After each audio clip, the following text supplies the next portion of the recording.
3. You know. Back again, and as I promised yesterday when I did the review of Ontervjabbit, their album, The Torture Garden, in order to truly review that, I felt as if I needed to go back and reread Mirbeau's The Torture Garden, which... find me my fainting couch, because what an ordeal it is to read French decadent literature. My. But yeah, so I immersed myself once again within The Torture Garden, and I absolutely adore this book. I first read the book late 80s, early 90s, when Research published it. Woohoo, Research. What an invaluable publishing company that was with Vale. And I mean, so good. If you don't know them, they publish the Industrial Culture Handbook, Modern Primitives, J.G. Ballard's Crash, one that was about Burroughs and Geisen, and the work in question, The Torture Garden. Now, obviously, I was much younger when I read it. There's been a long time since then. And like all great books, when you read them over a period of years, you pull out new things and insights, and that's just lived experience that you're bringing to the book. So I don't want to dawdle too much on that, but yeah, what an absolute joy and pleasure to revisit this novel. And just a quick biographical thing on Octave Mirbeau, because I do believe he is one of the most... he's a very fascinating author. Definitely up there. I was going to say most fascinating, but man, that's a heavy canon in there. You know what I mean? So just brief biographical information on Mirbeau. He was born in 1848 in Normandy, France. And his father was a doctor, fairly conservative when he was growing up. Yet at the age of 11, he was sent to a Jesuit college. Now, the Jesuits have a saying, give us your child when they're born, and at 7, we'll return you the man. Well, obviously, they fucked it up with Mirbeau by waiting until he was 11, because he was expelled from the college at 15. Yet, probably not a bad thing, since he was being repeatedly and abused by the priests that were teaching at the college. This is something that he chronicles and examines in his semi-fictional, semi-autobiographical novel, Sebastian Roche. Probably not a surprise that due to this, he became anti-clerical in the extreme. And a lot of people try comparing Mirbeau to de Sade, and while I think it's an easy similarity to make. But when de Sade came out with his anti-clericism, that was shocking. By the time we hit, the late 1800s, still make you sidelong glances. You're going to get some side-eye over being an atheist, but it's not as radical as when de Sade proclaimed his. And de Sade, his writings on crime are interesting. And there's a great pamphlet that I believe it's Little Black Cart Books puts out, which examines de Sade through an anarchist lens, which I highly recommend. But actually anything from Little Black Cart, I highly recommend. But Mirbeau was decidedly anarchist. After being kicked out or being expelled from, college, he he served as a lieutenant in the Franco-Prussian War, and then he became the personal secretary and started working for several Bonapartist newspapers. And he ghost wrote, I think it's about 10 novels before he finally started to write under his own name. And this was a great radical break for Mirbeau because it allowed him to express his own ethical values and his aesthetic concerns at the same time. Because Mirbeau is a journalist, championed, a journalist and a critic. He championed the poetry of the symbolist, the paintings of the impressionists, and also the novels of the naturalist. And you can see these influences throughout his work. And even though he was very successful in his time and made a decent amount of money, he actually made quite good money. He always supported anarchist causes, not just vocally and through his writing, but also financially and through his support. So one of those rare individuals that talk the talk and walk the walk. So now let's get into the Torture Garden. Now, the Torture Garden is primarily known, we'll just call it smut. People who haven't read it think it's going to be a pornographic novel. And there's fetish nights called the Torture Garden, yada, yada, yada, yada. Yet the very introduction to the book, like the dedication of it, is to the priests, the soldiers, the judges, to those people who educate, instruct, and govern men, I dedicate the pages of murder and blood. So to me, right from the jump, Mirbeau's firing all cannons. He's not going to hold back. And the great thing about the Torture Garden was, not only was it expressing his scorn and contempt for contemporary society, it was also his break with the constraints of the novel. And he would push this further with books that followed after.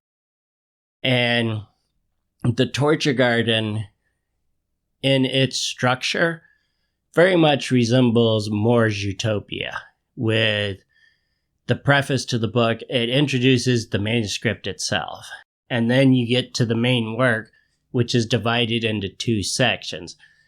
The first section is a satirical examination of contemporary culture through the autobiographical sketch of the narrator. And he's an individual that has been corrupted by society, like most anti-heroes in Mirbeau's work.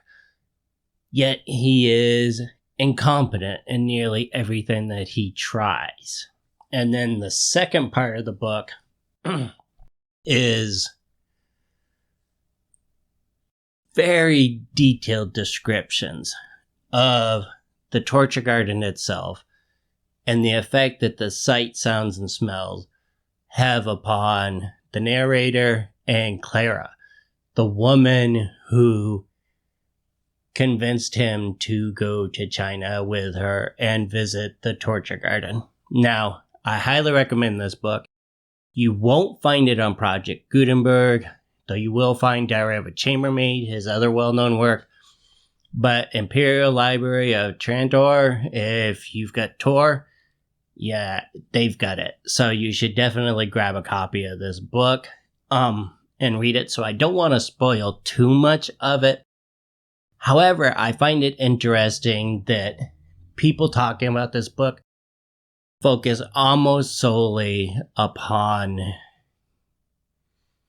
its more titillating aspects, supposedly. And in the very beginning, with the autobiographical sketch, there's this beautiful passage that, to me, fits right in with contemporary politics. So, once again, I enlisted the aid of my beautiful wife, Kathleen, whose voice is much more pleasant than mine, and I had her read this brief clip.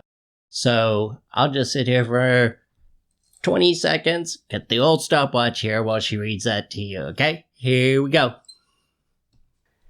I would point out in passing that, in our current age, ostentatious dishonesty assumes the place of finer qualities, and the more infamous a man is, the more disposed we are to credit him with intellectual force and moral value.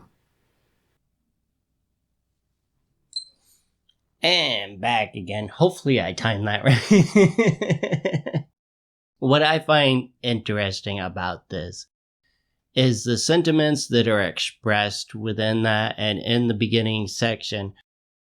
I've seen reviews that said the opening half, the first section of the book, is only of interest to people who understand the what was going on, the milieu of Paris at the time, and I find that absolutely ludicrous. I think you could take the first section of this book where he talks about his upbringing, how his father was a merchant, and the role of business in that, and the use of lying in politics, and it would fit perfectly with Joan Kopech's chapter in her book, Read My Desire, which I'll just put the first part down there because I don't need to, screw up too many pronunciations, but it's the chapter Hysteria and Democracy in America. And I think this shows the timeless value of Mirbeau's writing, where Joan Kopech, who's, I would say a Lacanian film critic, like her film studies are top notch. Her book on noir is amazing. But that chapter, Hysteria and Democracy in America, even though it's talking about Reagan, you would think she was describing Trump. Same facility. And that ties in perfectly with the first section of The Torture Garden. And then throughout the book, Mirbeau makes it abundantly clear that what he's attacking is industry, colonial commerce, war, hunting, anti-Semitism. All of these is legal forms of murder. And he's juxtaposing this with what the individual does versus what society does at large. He's almost like Foucault. He writes almost exclusively about power, and not merely how it's used over the individual, but how we internalize that power and how the people that govern us use both the internalized and externalized forms of power. So it's this wonderful book that just reveals layers upon layers upon layers the more that you think about it and read it. And his descriptions, you can see that influence of the naturalist writers and these very detailed and lush descriptions of vegetation, which is in nearly every piece of writing that he ever did. He also wrote a lot of articles. I mean, so many. I'll link to one on the Anarchist Library called Voter Strike, which, oh my God, that is so contemporary, it's crazy. But while you're on Anarchist Library, just type Mirbeau into their search engine, and yeah, you've got a gold mine of material there for days. So hopefully I piqued your interest in this book and I didn't trod too long on it. I'd like to leave you. I had Kathleen read a second section of this book. And as I did before, this time you don't have to look at my ugly mug while it goes through. I want to show you etchings that were made in 1929 for a very limited edition publication of this book by the French artist Raphael Freire. Once again, across the bottom there. And we'll let her take you out. So, love you guys tons. Thank you so much for putting up with my rambling. And I think I'm gonna go watch Buñuel's Diary of a Chambermaid, which was written by, you guessed it. Anyways, love you guys. Talk to you later. Bye. What else do you do there except lie? Lie to yourself and others. Lie about everything you recognize in your heart to be true. You're obliged to pretend respect for people and institutions you think absurd. You live attached in a cowardly fashion to moral and social conventions you despise, condemn, and know lack all foundation.